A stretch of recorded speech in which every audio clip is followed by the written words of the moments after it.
Hello all. सो आज के lecture में we are going to study about the decision operators and loop operators. Till now we have covered all basic mathematical operations by using MATLAB, and for next lecture we will start using the tools which can be used for solving differential equations of mathematics. So अभी हमें फिलहाल देखना है कि जो programming tool है MATLAB का, उसको आप कैसे और बेहतर तरीके से यूज कर सकते हैं.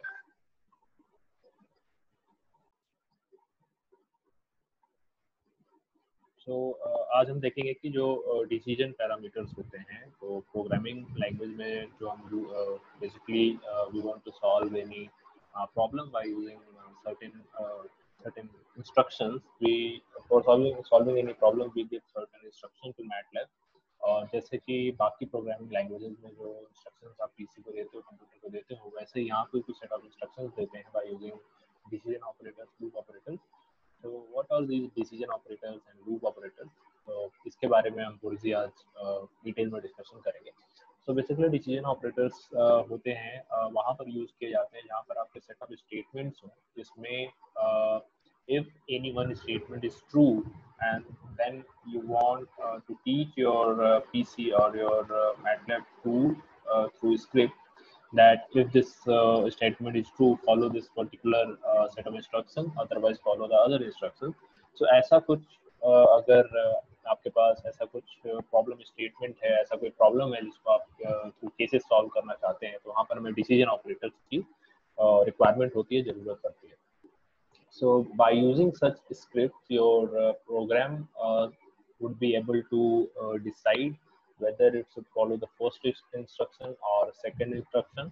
So इसलिए decision और ये loop operators के बारे में जानकारी होना ज़रूरी है, because if you are going to write any program or if you are going to solve any kind of complicated problem by using MATLAB, तो आपको इसका इंफॉर्मेशन, इसकी जानकारी होनी जरूरी है. तो सबसे पहले हम स्टार्ट करते हैं सबसे बेसिक जो डिसीजन ऑपरेटर होता है, विच इज इफ स्टेटमेंट.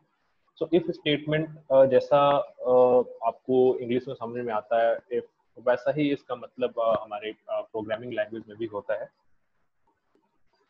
सो आप यहाँ पर अभी जो मैंने स्क्रीन पे आपको स्क्रीन शेयर करा है, ये एक ट्यूटोरियल वेबसाइट है जिसपे काफ़ी बेसिक से मैटलैब के अलग अलग ऑपरेटर्स के बारे में चीज़ें मेंशन है.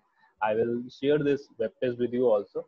और यहाँ से थ्योरी पढ़ने के बाद हम जो भी प्रैक्टिकल चीज़ें हैं वो मैटलैब सॉफ्टवेयर पे एक तरीके से इम्प्लीमेंट करेंगे.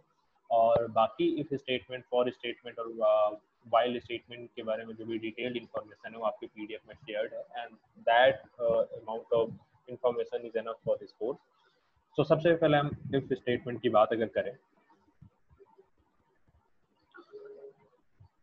ओके. सो इफ स्टेटमेंट को अगर स्कीमेटिक डायग्राम से आपको समझना होगा, तो ये जो सामने आपको सिंपल सा डायग्राम दिख रहा है, इसके थ्रू आप समझ सकते हैं कि what is basically this operator. So you give certain set of instruction condition. So MATLAB will start from here. तो पहले वो देखेगा कि जो आपने कंडीशन दिया है वो क्या है, और ये जो भी कंडीशन आप दोगे that will be a mathematical condition. So अगर ये mathematical condition true होता है, जो आपने दिया है वो true होता है, और तो it will follow this conditional code. अगर ये true नहीं होता है, so it will end this script, और जो भी आपने ये कंडीशनल कोड किया है इसको एक तरीके से without following this conditional code it will end your program. Okay, so ये सीधे कंक्लूड कर देगा without following your conditional code. अब जैसे फॉर एन एग्जांपल, आप कोई भी एग्जाम देते हो, कोई भी एंट्रेंस एग्जाम देते हो, तो अगर उसको आप क्लियर करते हो तो फर्दर प्रोसेस में आपको अलाउ करा जाता है फॉर एजुकेशन पर्पज और किसी भी पर्पज के लिए. अगर आप उस एग्जाम में फेल हो जाते हैं तो फिर आपको दोबारा फिर से वो चीज़ स्टार्ट करना पड़ता है, अदरवाइज आप या फिर आप सीधी भाषा में कह सकते हैं कि आपको एक्सपेल कर दिया जाता है. सेम वे अगर ये कंडीशन ट्रू होगा, सो आपका जो मैटलैब है फर्दर जो कंडीशनल कोड आपने दिया है उसको फॉलो करेगा, otherwise it will exclude this conditional code. अब इसको हम अगर कोई एग्जांपल के थ्रू समझें तो मैटलैब पे एग्जांपल समझना ज़्यादा बेहतर होगा.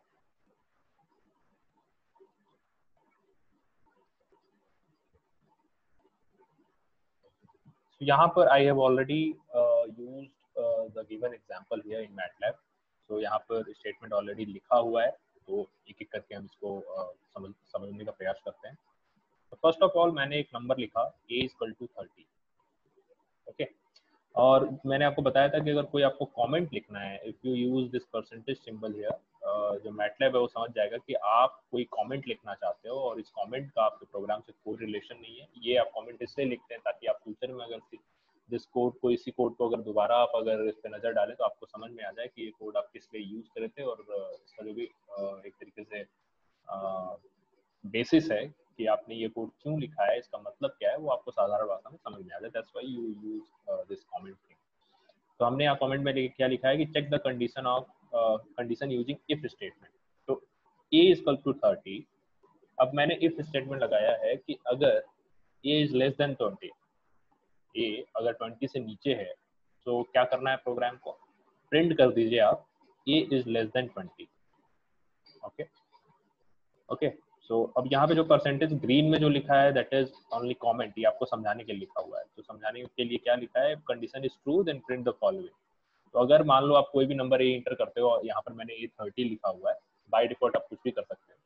तो अगर a जो है वो 20 से नीचे है, कम है, if a is smaller than 20, your programme should print a is less than 20 if this mathematical expression is not true. If a is not less than 20, then it will end this if statement, and it will write this statement which is value of a is whatever, जो भी value होगी। अब जो भी मैं बताया हूँ इसको रन करके एक बार देखते हैं। तो मैंने इस प्रोग्राम को सेव कर रखा है फोल्डर में, और सेम फोल्डर यहाँ पर ओपन है। Now I will hit this run button. तो जैसे आप रन पे क्लिक करोगे, you will get an output, और आउटपुट क्या होगा, नंबर्स की नंबर्स के नाम से मैंने इस स्क्रिप्ट को सेव करा है, और हमारे पास आंसर आया वैल्यू ऑफ ए इज 30। ठीक है, वैल्यू ऑफ ए इज 30 क्यों आ रहा है, क्योंकि ऑब्वियसली जो आपने स्टेटमेंट लिखा है इसमें ए जो है वो 30 है और 30 is greater than 20। It means if statement जो यहाँ पर लिखा हुआ है ये एग्जीक्यूट नहीं होगा, क्योंकि ए की वैल्यू जो है वो 20 से ज़्यादा है। और इस एक्सप्रेशन के अकॉर्डिंग आप इस रास्ते में तभी जाओगे जब ये एक्सप्रेशन ट्रू हो। That's why it will write value of A is, जो भी आपकी वैल्यू ए की है इस स्टेटमेंट के अकॉर्डिंग, और आपका जो भी ये स्क्रिप्ट है वो एंड हो जाएगा। अब जैसे एफ प्रिंटफ जो होता है, आप किसी भी चीज़ को प्रिंट करने के लिए यूज़ करते हो, और इसके अंदर ये जो सिंबल परसेंटेज डी और \n है, ये न्यूमेरिक इनपुट के लिए यूज होता है। परसेंटेज डी और \n स्पेसिंग के लिए यूज होता है, ओके। तो अगर आप ये चीज़ हटा देंगे तो आपको डिफरेंस यहाँ पे आउटपुट पर दिखाई देगा। अगर मान लो मैं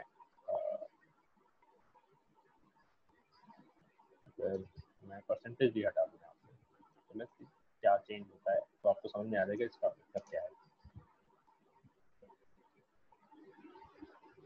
देखिए यहाँ पर न्यूमेरिक एंट्री आया ही नहीं। तो न्यूमेरिक एंट्री करने के लिए आपको यहाँ पे परसेंटेज डी सिंबल यूज करना होता है। अब देखिए अगर आप इसको रन करोगे तो ये विल सी आउटपुट, ठीक है। So percentage D is only for this numerical, जो आपको यहाँ पर न्यूमेरिक वैल्यू जो आप ए का इंटर करें उसको प्रिंट करने के लिए परसेंटेज डी यहाँ पे लास्ट में आपको लिखना पड़ता है कि वैल्यू, ये तो आपने एक तरीके से जो वैल्यू ऑफ ए इज, ये तो आपने सिंपल वर्ड लिख दिया है, बट न्यूमेरिक एंट्री के लिए आपको यहाँ परसेंटेज डी यूज करना पड़ता है कि इसके बाद जो ए की न्यूमेरिक वैल्यू है वो यहाँ पर इनपुट हो जाए। ओके, \n फॉर स्पेसिंग के लिए यूज करते हैं। So this is how this if statement work. अब लेट्स सी से अगर मैं यहाँ पर जो ए की वैल्यू है वो अगर मैं यहाँ पे 10 कर दूँ तो क्या होता है। First of all, clear this screen, and now I change this value from 30 to 10. Now again I am running this program. अब देखिए अगर आप a की वैल्यू 10 रखते हैं, so obviously 10 is less than 20 and this line will execute, और आपका जो आउटपुट आएगा वो क्या आएगा, a is less than 20, a is less than 20 और वैल्यू ऑफ a is 10। देखिए पहले फर्स्ट केस में क्या हुआ था, इफ स्टेटमेंट के अंदर आपका प्रोग्राम एग्जीक्यूट नहीं करा था, सीधे फाइनल स्टेटमेंट लिख दिया था कि व्हाटएवर द वैल्यू ऑफ ए। अभी क्या हुआ कि इफ स्टेटमेंट ट्रू हो गया तो इसके अंदर वाला भी जो आपने स्क्रिप्ट लिखा है वो भी एक तरीके से एग्जीक्यूट हो गया, और जब ये एग्जीक्यूट होने के बाद जब आप बाहर निकले तो ये जो एफ प्रिंट जो वैल्यू है उसको प्रिंट कर दिया। So this is how your if statement works. तो अगर आप इसको जनरल टर्म से भी समझना चाहोगे, जनरल लैंग्वेज से समझना चाहोगे कि if this condition is true then follow this line, otherwise exclude it. अब इसके बाद आता है, ये तो आपका if स्टेटमेंट हो गया. अब इसके बाद मान लीजिए आपके पास नंबर ऑफ स्टेटमेंट है. आप ये कहना चाहते हो, अभी क्या था कि if स्टेटमेंट पे if statement is valid execute the conditional statement, otherwise आप उसको एक्सक्लूड कर दो. But now if you have two kind of conditions, अगर if वाला नहीं कंडीशन वैलिड हो रहा है तो कोई दूसरा कंडीशन अगर आप एक तरीके से इंस्ट्रक्ट करना चाहते हो, यूज करना चाहते हो, तो for that we use if else statement.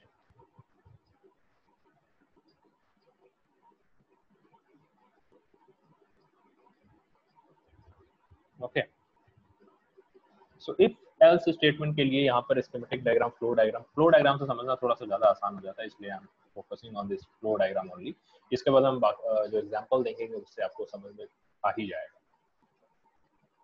Okay, तो यहाँ पर स्टेटमेंट में क्या लिखा हुआ है, if and if statement can be followed by an optional else statement which execute when expression is false. देखिए यहाँ पर आपने एक if स्टेटमेंट दिया, अगर वो वैलिड है तो इसके अंदर जो भी आपने इंस्ट्रक्शन दे रखे हैं वो एक तरीके से आपके प्रोग्राम के थ्रू एग्जीक्यूट होंगे. अगर वो स्टेटमेंट फॉल्स होता है तो जो next of else by using else term जो आपने कंडीशन दे रखा होगा, that will be considered as the true one और वो एग्जीक्यूट होगा. तो उसके लिए आप समझने के लिए डायग्राम समझ सकते हैं कि सबसे पहले आपने कंडीशन दिया, if this condition is true follow this code, ठीक है, एंड कंक्लूड दिस प्रोग्राम. अब ये अगर नहीं सही होता है, फॉल्स होता है, तो follow this else code and then conclude this program. So this is how else if work. अब इसका एग्जांपल भी देख लेते हैं by using MATLAB.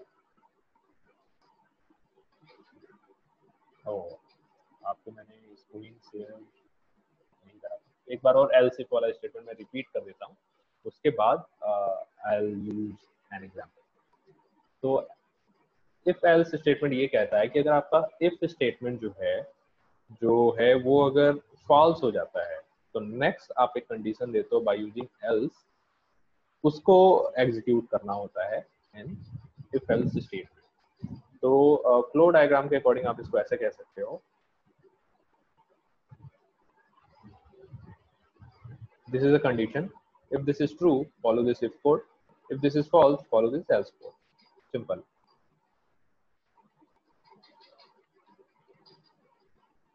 Now we are going to see an example. Okay, now again same kind of example I'm using here. So यहाँ पर मैंने क्या किया है कि सेम सबसे पहले जो पुराना वाला था वही है कि अगर if a is less than 20, write down that a is less than 20, पहला वाला if statement. But अगर ये statement सही नहीं होता है then follow this else statement. And what is this else statement? Else statement is saying that a is not less than 20, and then this statement will end and finally write this value of a. Last में ये भी reprint करना है, ठीक है. तो आपको समझ में आ गया होगा. इसके पहले जो इफ वाला स्टेटमेंट था उसमें केवल एक ही स्टेटमेंट था, ठीक है. अगर लेस देन है तो लिखेगा कि a is less than 20 and what is the value of a. After concluding all set of instructions it will write the value of a also. But here you have given two set of instructions. If this statement is true, go through this. Okay. If this statement is not true, go through else statement. Okay. और इन दोनों में से किसी एक को तो चलना ही पड़ेगा. अगर ये पहला नहीं सही होगा तो दूसरा सही होगा. ओके. एंड जब ये if statement conclude हो जाता है, if else statement conclude हो जाता है, then print up this statement. Now I'm going to run this program. तो जैसे मैंने रन किया, since I have saved this file as ifelse.m, तो ये सबसे पहले स्क्रिप्ट का नाम ऊपर लिख कर आता है कमांड विंडो में. उसके बाद लिख कर आ रहा है a is not less than 20. Since I have used the value of a 100 here, so obviously a is not less than 20. And it will execute the else statement, और एल्स स्टेटमेंट में क्या लिखा है आपने, A is not less than 20, तो लिख दिया आपने A is not less than 20।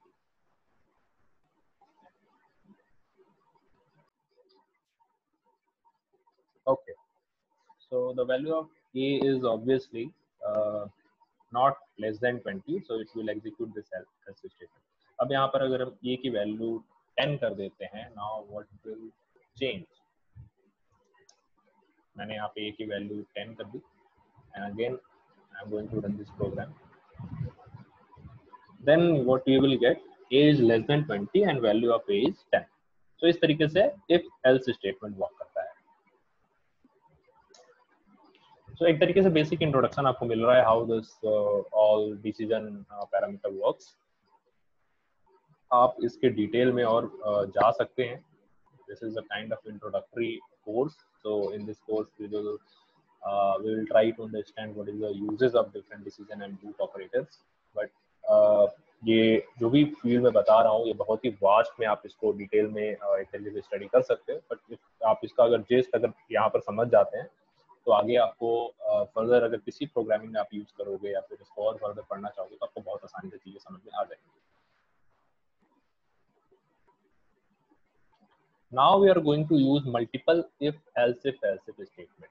तो ये क्या होता है ये थोड़ा समझते हैं। इसका बहुत ही ज्यादा इस्तेमाल होता है आगे प्रोग्रामिंग लैंग्वेजेस में।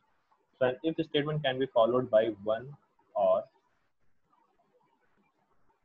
one or more optional else if and else statement, which is very useful to test various condition। अगर आपके पास मान लो 2 से ज्यादा कंडीशन है, ठीक है, तो इसके लिए आपको number of else if state syntax use करने पड़ेंगे, एंड ऐसे स्टेटमेंट्स को if else if स्टेटमेंट की कैटेगरी में लाते हैं। यहाँ पर इसका इस्तेमाल हम वहाँ करते हैं जहाँ पर आपके पास मल्टीपल कंडीशंस होती है। तो मल्टीपल कंडीशंस में आप if else if वाले स्टेटमेंट यूज करते हो। सो अगेन इसका एग्जांपल देखते हैं।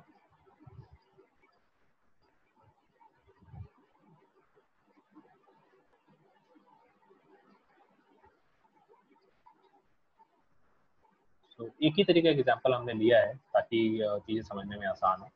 Again it is the same example. अब यहाँ पर क्या कर रखा है हमने, कोई नंबर है आपके पास और आपको बताना है वो नंबर किस रेंज में लाई कर रहा है। सो आपको ऑब्वियसली अगर रेंज पता करना है नंबर का तो आपको नंबर ऑफ कंडीशंस लिखने होंगे कि अब जैसे कंडीशंस एक एक करके हम समझते चले जाते हैं। Firstly I have written here if a is equal to 10, okay. So अगर आप किसी मैटलैब को आप ये बताना चाहते हो सिंपल इक्वल टू जो साइन होता है उसके जगह पर हम यहाँ पे डबल इक्वल टू साइन करते हैं, and this is basically tells MATLAB to understand that if value of a is equal to 10, okay, so it will replace a by 10। तो यहाँ पर आप अगर ऐसे कोई एक तरीके से this operator is basically logical operators, basically known as logical operators. और लॉजिकल ऑपरेटर बेसिकली और भी कई ढेर सारे लॉजिकल ऑपरेटर्स होते हैं। यहाँ पर अभी इक्वल टू वाले की जरूरत पड़ी है, so we will look into this only after that. जब भी हमको और लॉजिकल ऑपरेटर्स की जरूरत पड़ेगी तो हम उसके बारे में स्टडी करेंगे। तो यहाँ पर इसका मतलब ये है कि अगर a की वैल्यू 10 हो जाती है, if a is equal to 10 then print this value। else if अभी अगर ये पहला वाला if स्टेटमेंट नहीं ट्रू है then go to this first else if statement, and यहाँ पर हमने क्या लिखा है, अगर a की वैल्यू 20 हो जाती है then write this। अगर ये भी सही नहीं होता है then check out another one which is a equal to 30। अगर ये भी नहीं सही होता है then you will write else, the last else, and you will write none of the values are matching, and finally you will write the exact value of a whatever it is।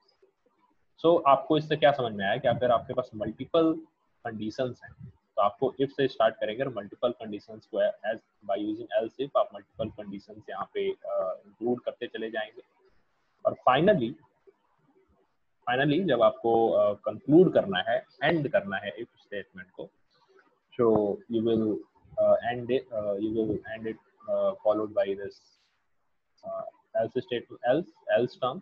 उसके बाद आपको जो भी statement यहाँ पे लिखना है, numeric value लिखनी है या आपकी डिस्क्रिप्टिव वे में लिखना है, you can write it here. तो स्ट्रिंग यहाँ पे एक तरीके से स्ट्रिंग के टर्म्स में लिख दिया गया है कि कोई भी वैल्यू मैच नहीं हो रही है। अगर कोई भी वैल्यू मैच नहीं होगी तो ये लिखना है। So let's check this program. Okay, so initially I have given the value of a equal to 100, and this is the name of this program, if else if. So you can see the name of program. But since I have used the value of a, so obviously पहला वाला statement नहीं सही होगा, else if वाला दूसरा वाला भी नहीं सही होगा, तीसरा वाला भी नहीं सही होगा, इसलिए it will execute the last one, else none of the values are matching। यही लिख दिया यहाँ पे, none of the values are matching। और after that मैंने क्या बोला लिखा था, print exact value of a। तो एग्जैक्ट वैल्यू मैंने क्या इंटर किया था 100, तो ये आपका फाइनल आउटपुट हो गया। अब आप इसको चेक कर सकते हैं, चेंज कर सकते हैं। मान लो मैंने बोला what if a is equal to 30, ठीक है। Now run the program. अब देखिए जैसे आपने 30 लिखा तो वैल्यू क्या आ गई, value of a is 30। Okay, so it will execute this second else if statement, क्योंकि आपने यहाँ पर a की वैल्यू 30 ली है तो ऑब्वियसली 30 a के बराबर हो गया। So this line will be executed.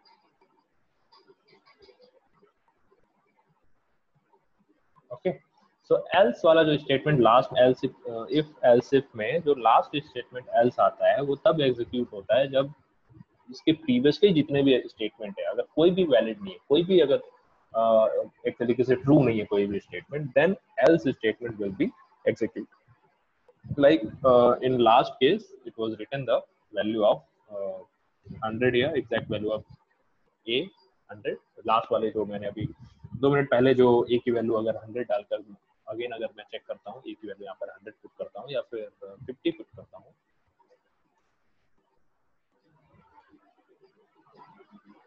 let's clear this command before। now मैंने अगर 50 लिखा है तो exact value of a is 50 और none of the value are matching. So ये तभी स्टेटमेंट यहाँ पर एग्जीक्यूट होगा जब इनिशियली जो 3 आपने स्टेटमेंट कंडीशन दिए हैं, इफ else if ये तीनों अगर फेल हो जाते हैं तब लास्ट else वाला जो स्टेटमेंट है वो एग्जीक्यूट होता है, ये ध्यान रखिएगा। तो अगर आपसे पूछा जाए where do we use this if else if statement, तो आप कहोगे कि if you have multiple conditions, multiple conditional script, तो हम वहां पर इसको यूज करते हैं। बहुत इंपॉर्टेंट टूल है ये।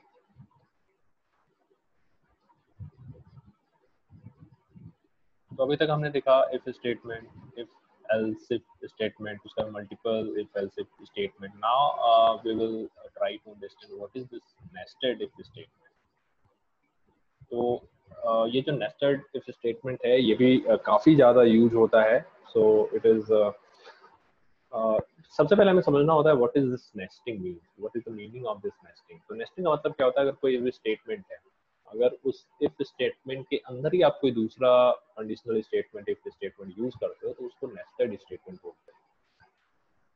So if else statement, which means you can use one if or else if statement inside another if or else if statement। मतलब कंडीशन के अंदर अगर कोई कंडीशन हम यूज करते हैं तो उसको नेस्टेड इफ स्टेटमेंट बोला जाता है।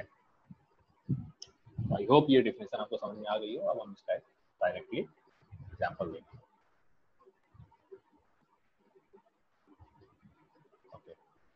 So now this is the nested example, if nested script example। Same kind of example फिर से लिया गया है। तो मैंने दो यहाँ पर नंबर दिए हैं a और b। So firstly if a is equal to 100, okay, if a is equal to 100 then जो आपका MATLAB है this will go inside and it will check check the second statement, और second statement आपने क्या लिखा, b is equal to 100, then it will write the value of a is 100 and b is 200, and then your program will end here। और उसके बाद end हो जाएगा। और अगर मान लो ये जो भी if है और ये if के अंदर वाला जो भी चीज एग्जीक्यूट नहीं होता है, then it will end it and it will write the final print values। तो इसको फिर से चेक करते हैं। अब जैसे यहाँ पर देखिए,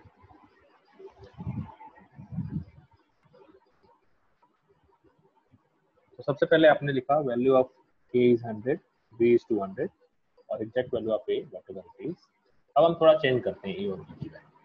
हम a की वैल्यू 10 ले लेते हैं और b की वैल्यू 20 ले लेते हैं। देखिए जैसे ही आपने a की वैल्यू 10 और 20 लिया, तो आप जैसे ही रन कर रहे हो आपको एग्जैक्ट वैल्यू पता चल रहा है, ये जो नेस्टेड इफ स्टेटमेंट्स है ये एग्जीक्यूट ही नहीं हो रहा है। मतलब ये जो जहां तक मैं हाईलाइट कर रहा हूँ ये कुछ भी एग्जीक्यूट नहीं होगा, यहाँ से यहाँ तक कुछ भी एग्जीक्यूट नहीं होगा। और आपका मैटलैब जो है ये जितना ब्लू पोर्शन है इसको एक्सक्लूड करते हुए फाइनल जो प्रिंटफ वाला स्टेटमेंट है केवल उसको फॉलो करेगा। ऐसा क्यों? क्योंकि आपका जो ये इफ स्टेटमेंट है वो पहले ही फेल कर जा रहा है। तो जब ये पहले ही फेल कर जा रहा है तो इसके अंदर आपका जो मैटलैब है वो जाएगा ही। ओके, तो जैसे आपसे बोला गया कि अगर आपको अगर यहाँ से दिल्ली जाना है and if you are going via Kota then do shopping, otherwise don't do shopping. तो अगर आप 12 से होकर जाते हैं तो आपको शॉपिंग नहीं करना है, अगर आपको कोटा से होकर जाते हैं तो आपको शॉपिंग करना है। तो अगर आप कोटा गए तो ये बीच वाला स्टेटमेंट शॉपिंग का मांग लीजिए, तो आप शॉपिंग करेंगे। अगर आप कोटा ही नहीं गए you will not do shopping, आप शॉपिंग नहीं करेंगे। तो इसी तरीके से यहाँ पर इफ स्टेटमेंट जब पहला ही स्टेटमेंट यहाँ पे एक चीज रॉन्ग हो जा रहा है तो ये अंदर एग्जीक्यूट ही नहीं होगा, डायरेक्टली जो भी चीज़ है वो यहाँ पर लिख देगा। नाउ ए की वैल्यू 100 लेते हैं और बी की वैल्यू 20 लेते हैं। देखिए exact value of A is 100, exact value of B is 20। Again यहाँ पे देखिए ए की वैल्यू मान लो पहला वाला तो सही भी हो जाता है, लेकिन दूसरा वाला जो नेस्टेड स्टूडेंट है वो तो रॉन्ग है ना। तो ये जो अंदर आपने प्रिंटफ वाला स्टेटमेंट है वो प्रूव ही नहीं होगा, वैलिड ही नहीं होगा। तो अगेन आपका जो फाइनल प्रिंटफ जो लिखा है वही एग्जीक्यूट हो रहा है।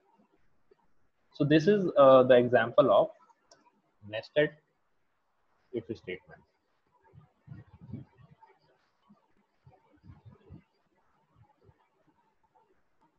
ओके, तो अभी हमने देखा व्हाट कंडीशन एक तरीके डिसीजन ऑपरेटर में इफ स्टेटमेंट क्या होता है, इफ एल्स स्टेटमेंट क्या होता है, इफ एल्स इफ